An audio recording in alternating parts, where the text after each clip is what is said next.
신명기 강의 40번째 시간입니다. 신명기 6장 20절로 25절까지입니다. 같이 읽겠습니다. 후일에 내 아들이 내게 묻기를 우리 하나님 여호와께서 명령하신 증거와 규례와 법도가 무슨 뜻이냐 하거든 너는 내 아들에게 이르기를 우리가 옛적에 애굽에서 바로의 종이 되었더니 여호와께서 권능의 손으로 우리를 애굽에서 인도하여 내셨나니 곧 여호와께서 우리의 목전에서 크고 두려운 이적과 기사를 애굽과 바로와 그의 온 집에 베푸시고 우리 조상들에게 맹세하신 땅을 우리에게 주어 들어가게 하시려고 우리를 거기서 인도하여 내시고 여호와께서 우리에게 이 모든 규례를 지키라 명령하셨으니 이는 우리가 우리 하나님 여호와를 경외하여 항상 복을 누리게 하기 위함이시며 또 여호와께서 우리를 오늘과 같이 살게 하려 하심이라. 우리가 그 명령하신 대로 이 모든 명령을 우리 하나님 여호와 앞에서 삼가 지키면 그것이 곧 우리의 의로움이니라 할지니라. 아멘. 지난주에 우리가 마사의 이야기를 했는데요.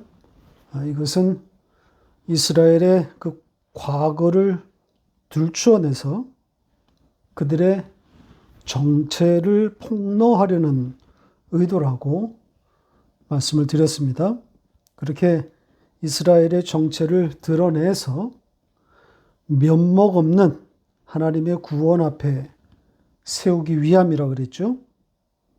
그러니까 하나님을 시험한 이들이 이미 마사에서 죽었어야 할, 멸망당해야 할 자들이었는데 모세의 중보로 면목 없이 살아났단 말입니다. 자, 이렇게 지난주 내용이 과거를 향하고 있었다면 오늘 우리가 같이 읽은 이 말씀은 미래의 이야기를 담고 있습니다. 내일, 그리고 너의 아들, 이런 단어들이 등장하고 있단 말입니다. 자, 우리 성경은 약간 의역을 해서 후일, 이렇게 번역했는데요. 사전적인 뜻은 내일입니다.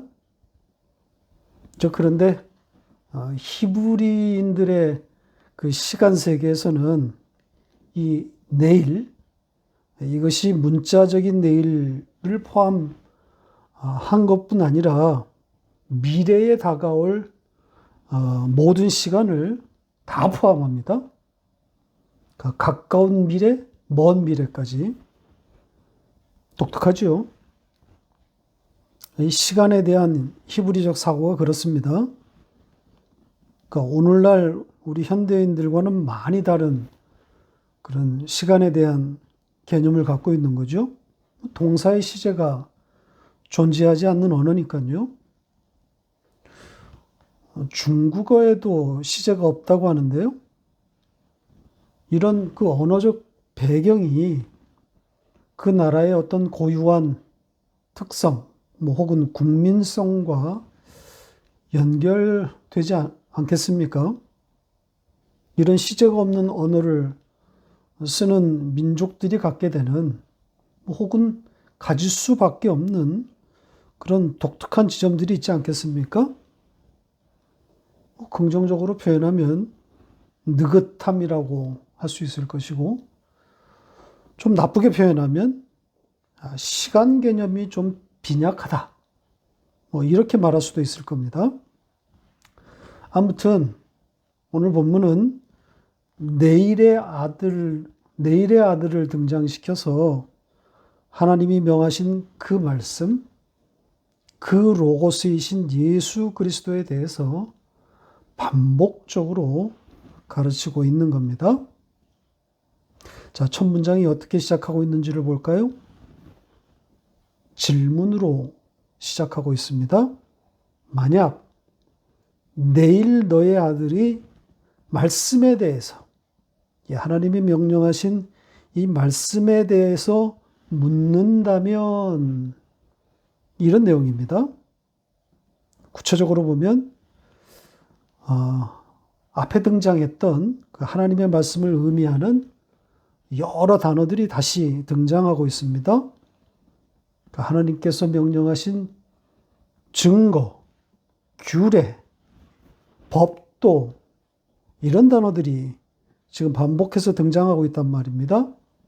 전부 하나님의 말씀, 하나님의 입에서 나오는 말씀을 의미하는 단어들인 거죠. 따라서 이것은 무엇, 누구에 대한 내용이 되는 거겠습니까? 말씀이신, 로고스이신 예수 그리스도에 대한 이야기라는 거죠. 성경에 다른 이야기가 있겠습니까? 성경은 구원의 책, 하나님의 구원 이야기란 말이죠. 그런데 그 구원은 하나님의 어린 양 예수의 죽음 외에는 다른 방도가 없으니 성경 어디를 읽어도 예수와 십자가 이야기가 아닐 수가 없는 거죠. 십자가 외에 인간이 하나님께 도달할 다른 방법이 없단 말입니다. 성경은 예수와 십자가 외에 다른 이야기를 하지 않습니다. 오늘 본문 이 첫 절의 이 질문을 이해하는 것이 중요합니다. 왜냐하면 이 첫 문장이, 이 질문이 본문 전체를 끌고 가고 있기 때문입니다. 핵심 문장입니다. 20절이 질문이고 나머지 내용은 그 질문에 대한 답의 성격이란 말이죠. 그래서 이 질문을 이해하는 것이 중요합니다. 자, 이 질문의 내용 20절을 좀 더 자세히 보겠습니다. 다시 보시죠. 보시는 것처럼 하나님의 명령하신 증거와 규례와 법도가 무슨 뜻인가? 이런 질문인데요. 하나님의 말씀이 무엇을 의미하는가? 이런 거죠. 지금 무슨 뜻인가? 무엇을 의미하는가? 자, 이런 번역인데 약간의 의역이기는 한데 아주 절묘한 번역입니다. 원문을 문자 그대로 직역하면 그것이 무엇인가? 말씀이 무엇인가? 이렇게 되어 있습니다. 그러니까 원문에 그 하나님의 명하신 그 말씀들이 무엇인가? 이것과 우리 성경이 채택한 성경의 그 말씀, 하나님이 명령하신 그 말씀들이 무슨 뜻인가? 무엇을 의미하는가? 이것은 같으면서도 좀 다르단 말이죠. 조금 이따 다루겠지만 이 질문에 대한 답들을 살펴보면 우리 한글 성경의 번역과는 좀 충돌되는 그런 내용들입니다.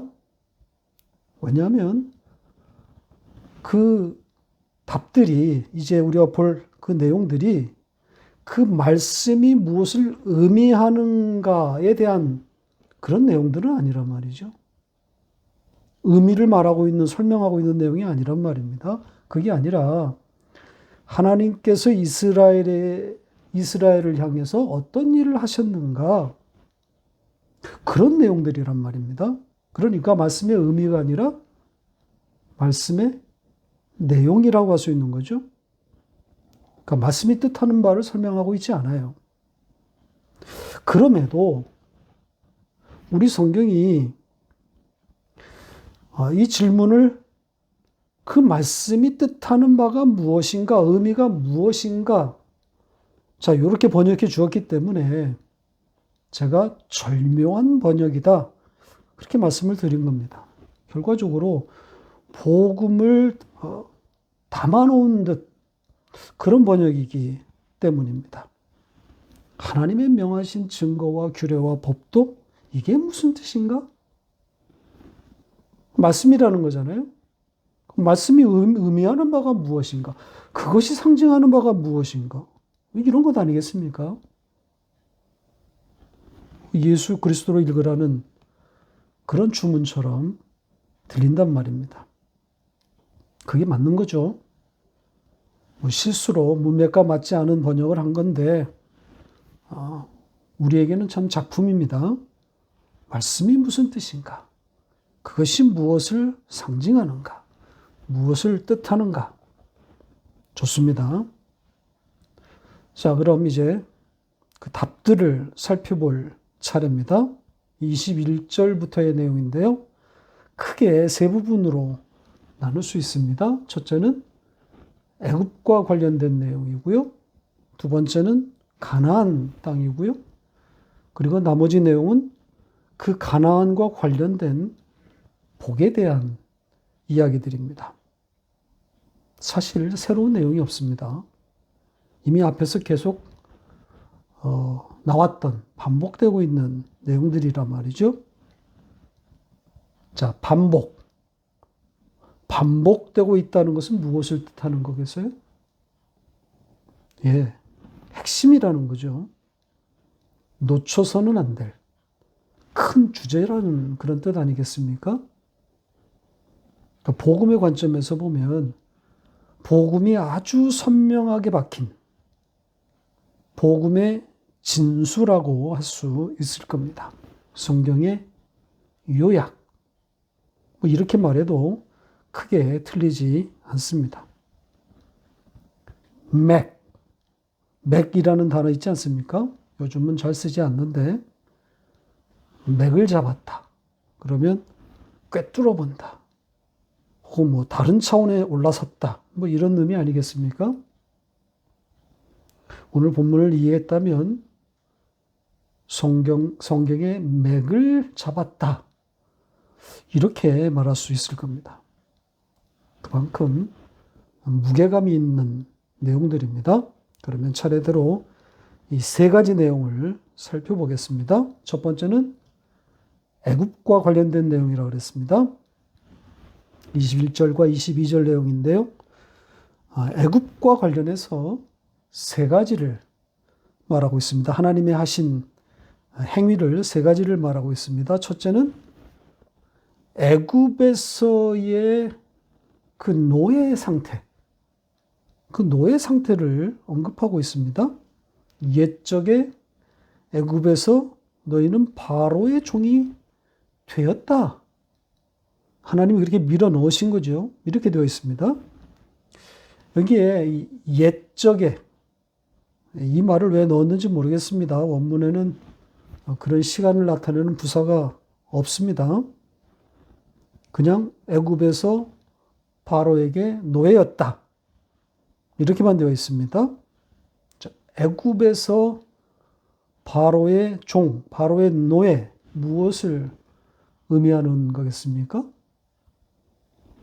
이 애굽은 또 바로는 세상을 상징하는 것 아닙니까?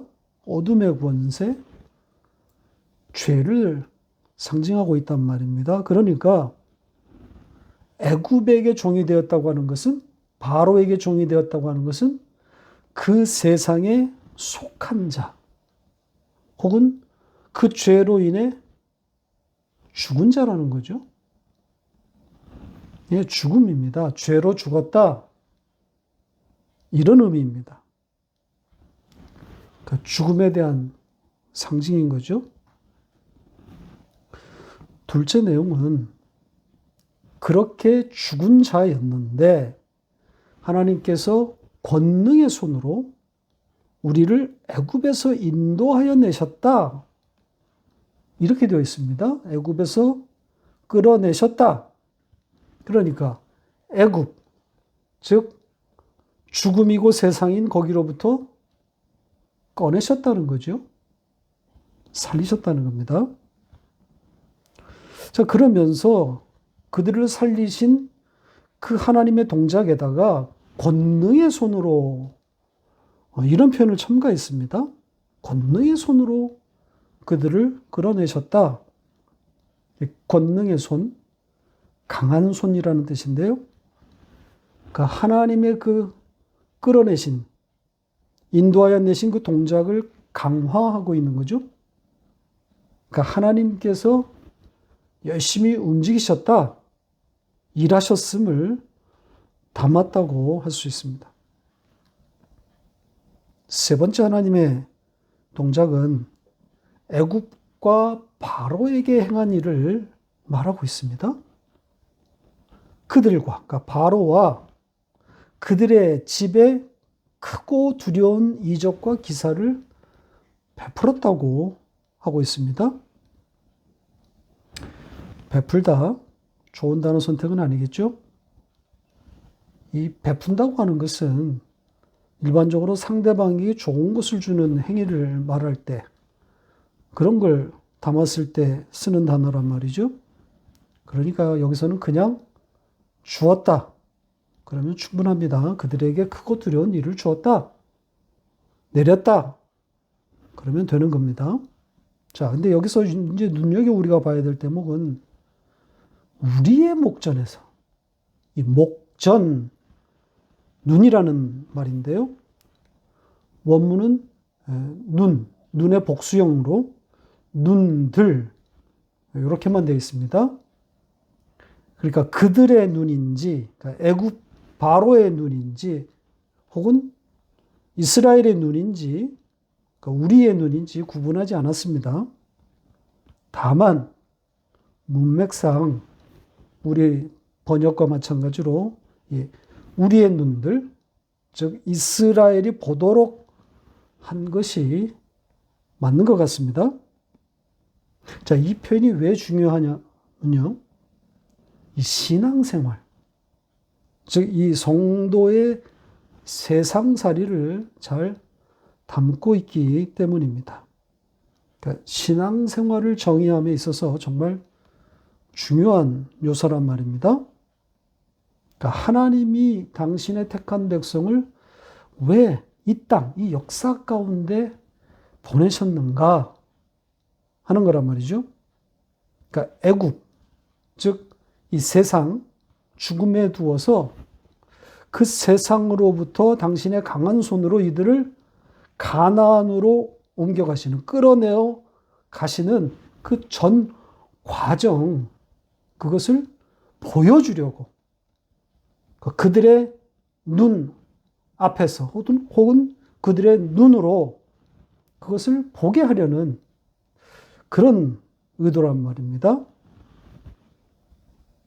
그 신앙생활은 우리더러 무엇을 하라고 우리의 몸을 움직여서 하나님의 원하시는, 당부하시는 바를 이루어 달라, 이게 아니고, 이 땅에 보내신 그 하나님의 목적하신 바대로 당신이 하신 일, 하시고 있는 일, 그걸 잘 보라는 취지입니다.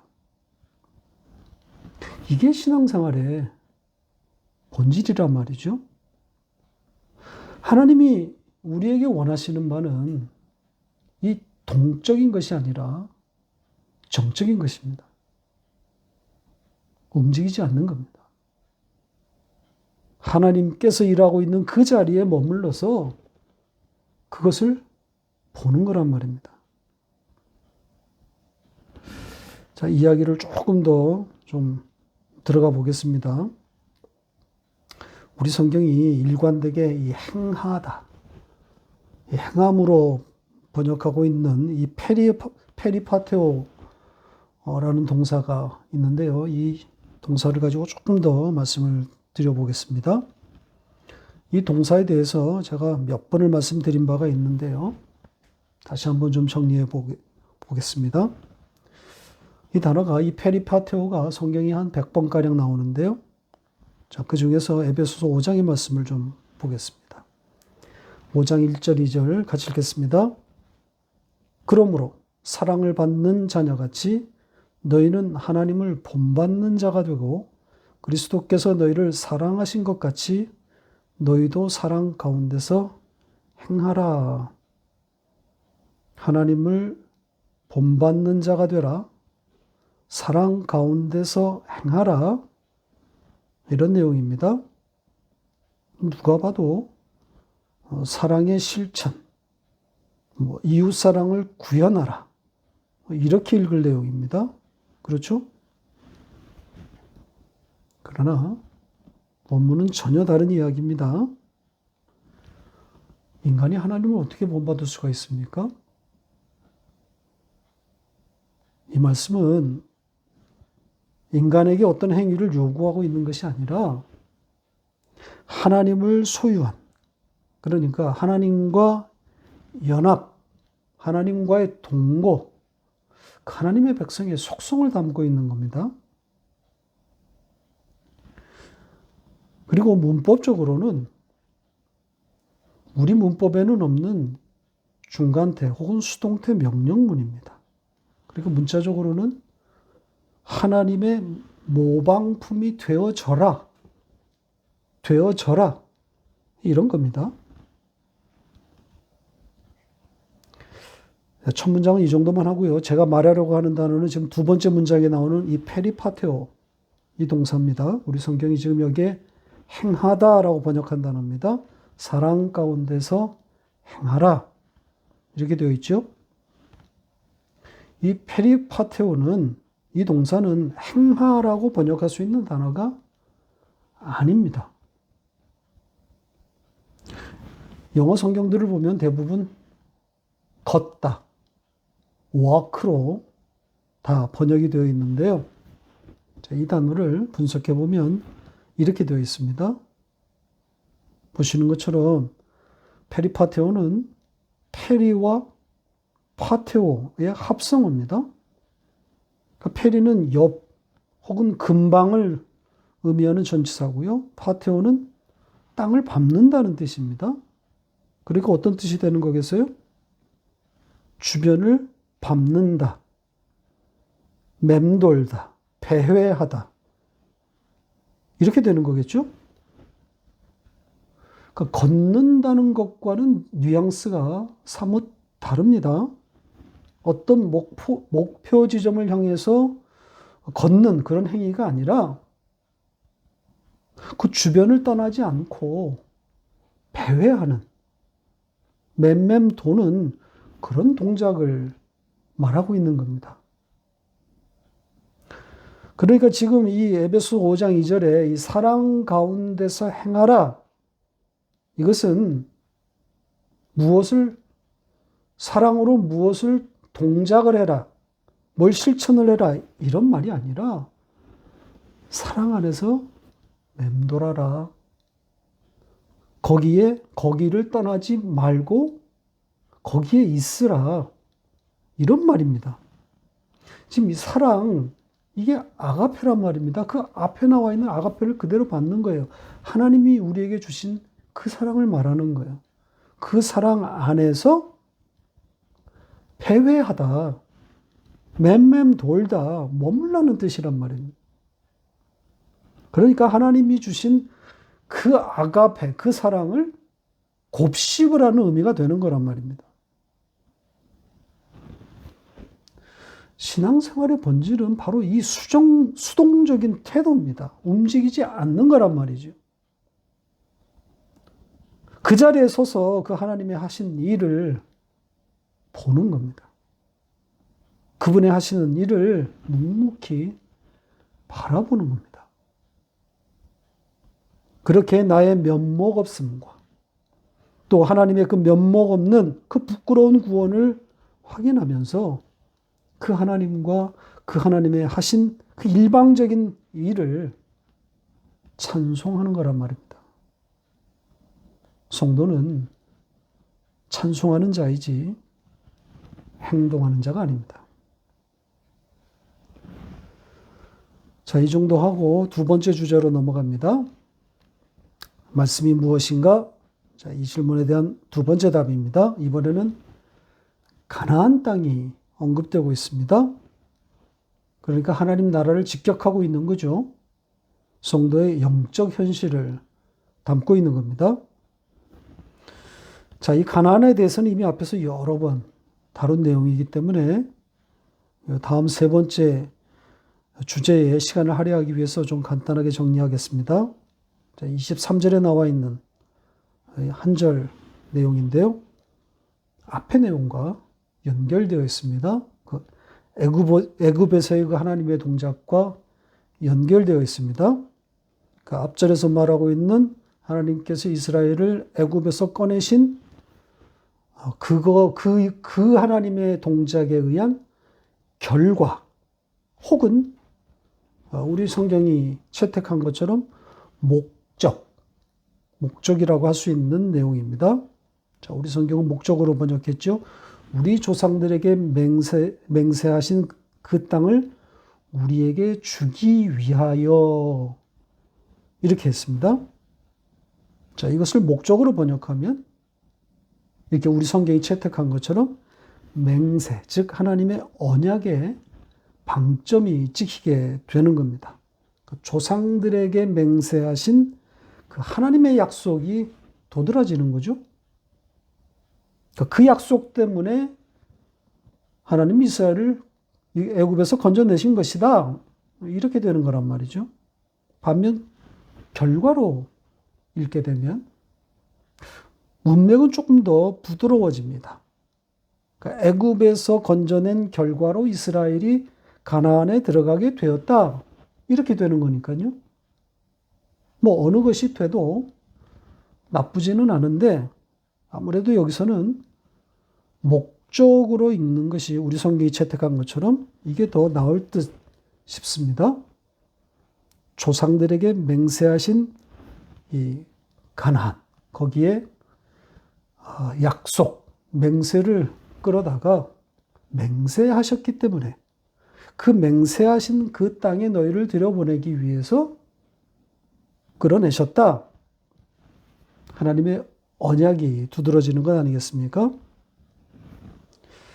자, 이 하나님이 맹세하신, 조상들에게 맹세하신 가나안에 대해서는 이 정도 하고요. 마지막 세 번째 내용으로 바로 가겠습니다. 자, 세 번째는 이스라엘이 누리게 될 복에 대한 내용입니다. 자, 이것도 앞에 나왔던, 이미 우리가 다루었던 내용이기는 한데 조금 더 다룰 내용이 있어 보입니다. 우선 24절의 내용을 보면요. 우리 성경은 지금 하나님께서 이 규례를 지키라고 명하셨고 그렇게 하신 이유, 그렇게 하신 목적은 하나님을 두려워하고 복을 누리게 하기 위함이다. 이렇게 번역했습니다.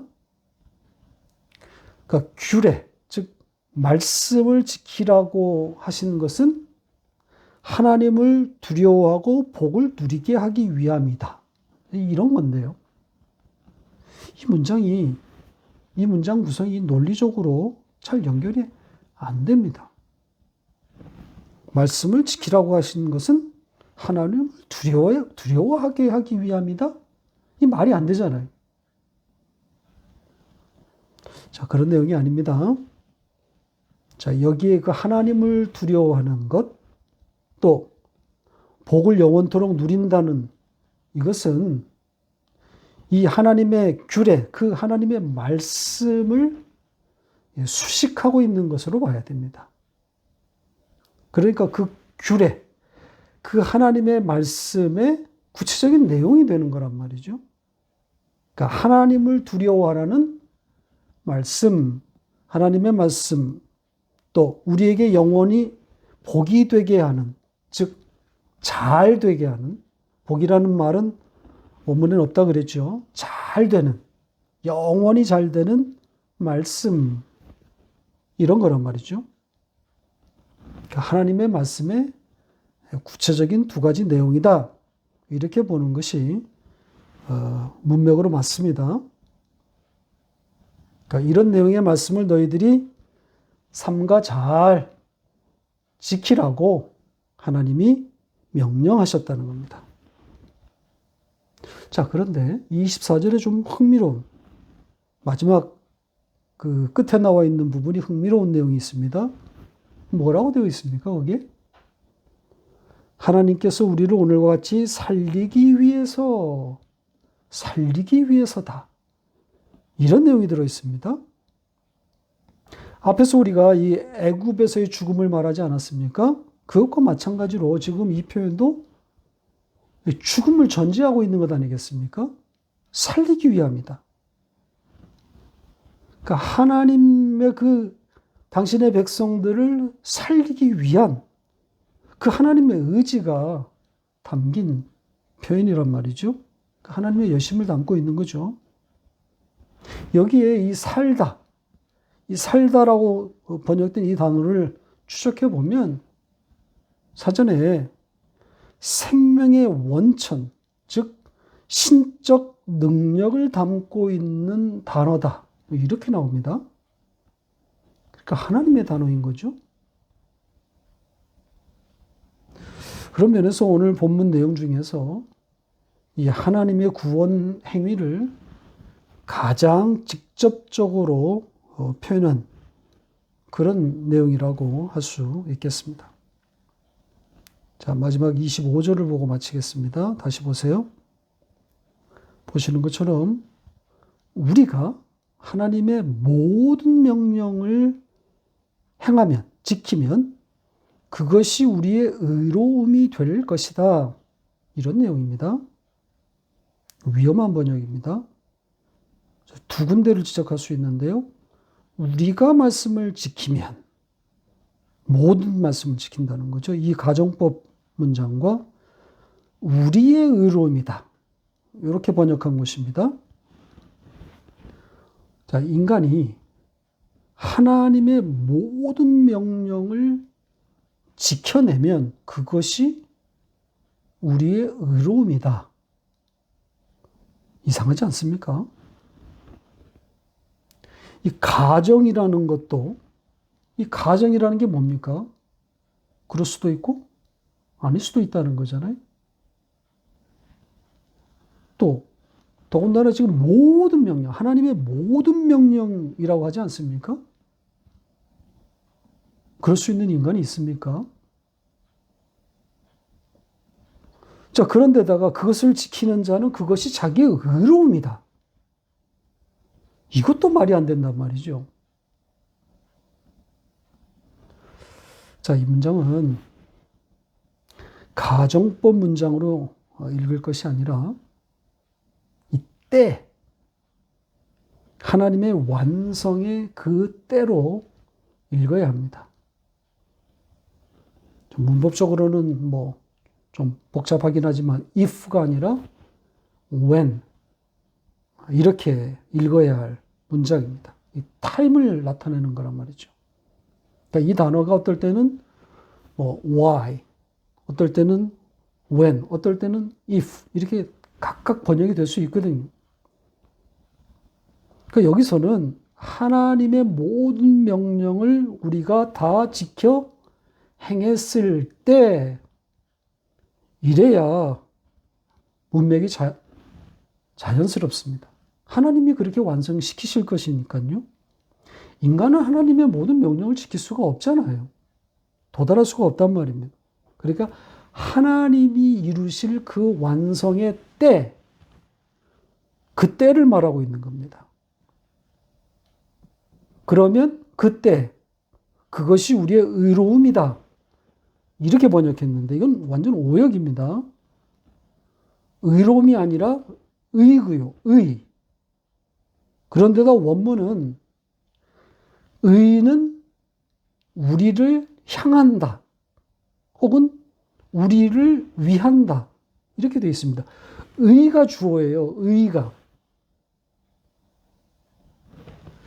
자, 의에 대해서는 지난주에도 말씀을 드렸잖아요. 이 의는 하나님의 의란 말입니다. 이 짜다크라는 단어인데요. 하나님의 의예요. 그러니까 하나님의 의, 누구를 말하는 거겠어요? 예수 그리스도란 말입니다. 성경이 말하는 의는 이것밖에 없어요.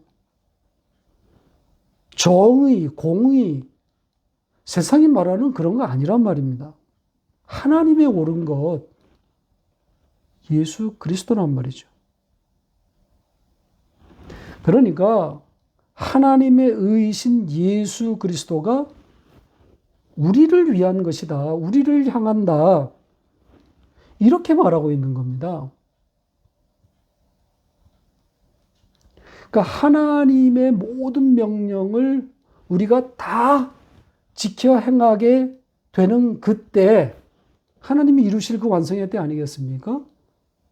그때 그 하나님의 의신 예수 그리스도는 너희를 향한다. 너희를 위한 것이다. 이런 내용이 되는 겁니다.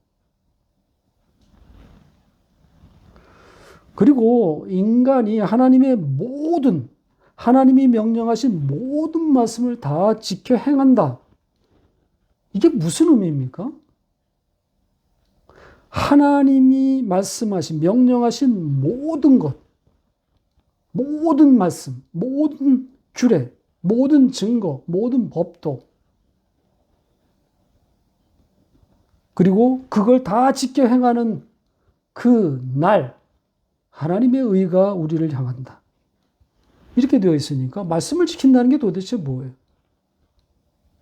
여기에 말씀이 뭐겠습니까?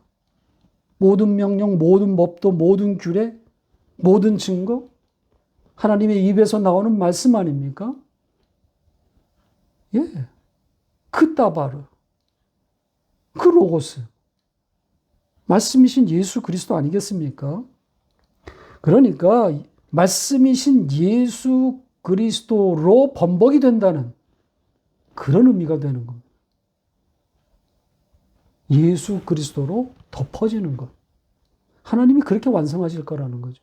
모든 명령을 지켜 행한다고 하는 것은 무슨 이웃사랑으로 대표되는 그런 말씀의 실천과 같은 어떤 행위들을 말하고 있는 게 아니고 예수를 받아먹고 그 양육이 완성이 되는 예수로 완전히 덮여지는 바로 그것을 말하고 있는 거란 말이죠. 그러니까 말씀의 실천과 같은 행위의 완성이 아니란 말입니다. 예수 그리스도로 덮어진 그 말씀으로 범벅이 되었다는, 그 피로 철철 넘쳐난다는 그런 의미인 겁니다. 양육의 완성인 거죠. 예수 그리스도로 충만한 바로 그 십자가만을 붙드는 그 완성을 말하는 겁니다. 말씀을 맺겠습니다.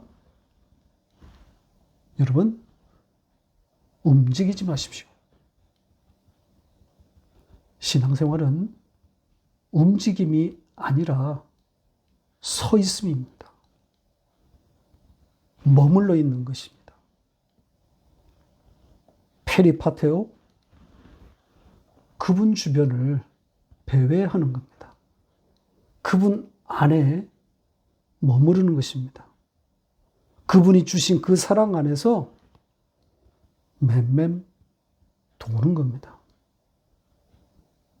그 사랑을 곱씹는 겁니다.